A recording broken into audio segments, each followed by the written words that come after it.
Assalamualaikum warahmatullahi wabarakatuh. Selamat pagi anak-anak ibu. Sebelum memulai pembelajaran hari ini, alangkah baiknya kita berdoa terlebih dahulu. Doa dimulai, doa selesai. Pada hari ini kita akan belajar materi baru di bab 2, yakni mengenai teks eksposisi. Teks eksposisi adalah paragraf atau karangan yang terkandung sejumlah informasi dan pengetahuan yang disajikan secara singkat, padat, dan akurat. Teks eksposisi bertujuan untuk menambah pengetahuan pembaca dengan cara memaparkan atau menjelaskan informasi secara akurat agar pembaca dapat mendapat gambaran yang sejelas-jelasnya tentang sesuatu permasalahan yang dimaksud pengarang.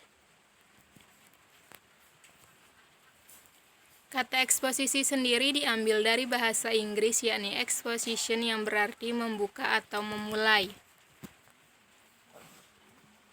Ciri-ciri teks eksposisi: pertama, menjelaskan informasi pengetahuan. Yang kedua, menggunakan gaya informasi yang mengajak. Ketiga, memberikan penyampaian secara lugas dan menggunakan bahasa yang baku. Keempat, tidak melakukan pemihakan. Jadi, teks ini tidak memaksakan kehendak penulis terhadap pembaca. Yang kelima, menyajikan sebuah fakta yang dijadikan sebagai alat kontribusi. Alat kontribusi di sini yakni sebagai alat pendukung untuk teks tersebut. Struktur teks eksposisi. Secara umum, teks eksposisi itu terdiri atas 3 struktur, yakni 1. Tesis atau pendapat, yaitu bagian yang berisi pendapat atau prediksi penulis yang berdasarkan kepada fakta. Yang kedua, argumentasi, yaitu bagian yang berisi alasan penulis terkait pendapat yang disampaikan pada bagian tesis yang berisi fakta yang dapat mendukung pendapat penulis. Yang ketiga, penegasan ulang pendapat, yaitu bagian yang berupa penguatan kembali atas pendapat yang telah ditunjang oleh fakta dalam bagian argumentasi. Dalam teks eksposisi terkandung gagasan atau pendapat dan argumen. Gagasan disebut juga ide ataupun pendapat yang isinya berupa pernyataan yang mungkin berupa komentar, penilaian, saran, dorongan, dan bujukan. Argumen disampaikan menggunakan fakta dan alasan-alasan yang logis. Fakta itu ialah peristiwa yang merupakan kenyataan atau sesuatu yang benar-benar ada dan terjadi. Logis itu sesuatu yang sesuai dengan akal pikiran dan dapat berupa opini ataupun pendapat. Contohnya, di sini ada contoh fakta dan opini.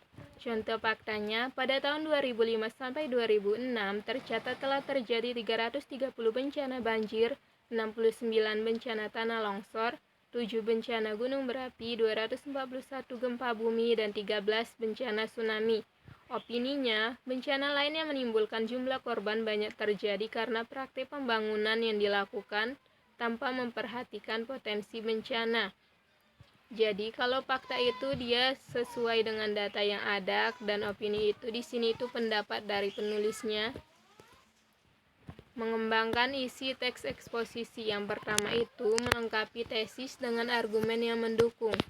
Eksposisi dikembangkan berdasarkan gagasan pokok yang dinyatakan dalam tesis atau pernyataan pendapat.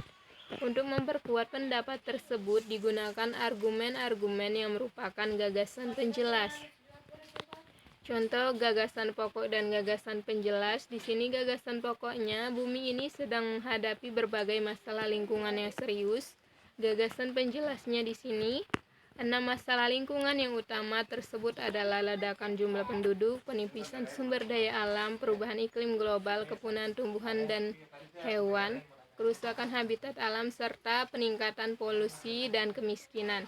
Dari hal ini dapat dibayangkan betapa besar kerusakan alam yang terjadi karena jumlah populasi besar dan konsumsi besar sumber daya alam dan polusi yang meningkat, sedangkan teknologi saat ini belum dapat menyelesaikan permasalahan tersebut. Yang kedua, menyampaikan kembali isi teks eksposisi dengan bahasa yang berbeda. Salah satu cara berlatih menyampaikan pendapat dengan teks eksposisi adalah dengan menyampaikan kembali gagasan pokok yang terdapat dalam teks dengan bahasa sendiri tanpa mengubah isi dari penulis aslinya. Di sini ada contoh dari penyampaian dalam teks eksposisi, bisa kamu lihat. Dan di sini dia penyampaian dengan bahasa yang berbeda. Jadi di sini juga ada contoh teks eksposisi mengenai ekonomi Indonesia akan melampaui Jerman dan Inggris. Dari teks ini, tugas kamu ada 5, dikerjakan di dalam buku latihan. Jika penjelasannya kurang lengkap, kamu bisa tanyakan melalui grup. Sekian pembelajaran kita hari ini. Bu akhiri, wabillahi taufiq wal hidayah. Wassalamualaikum warahmatullahi wabarakatuh.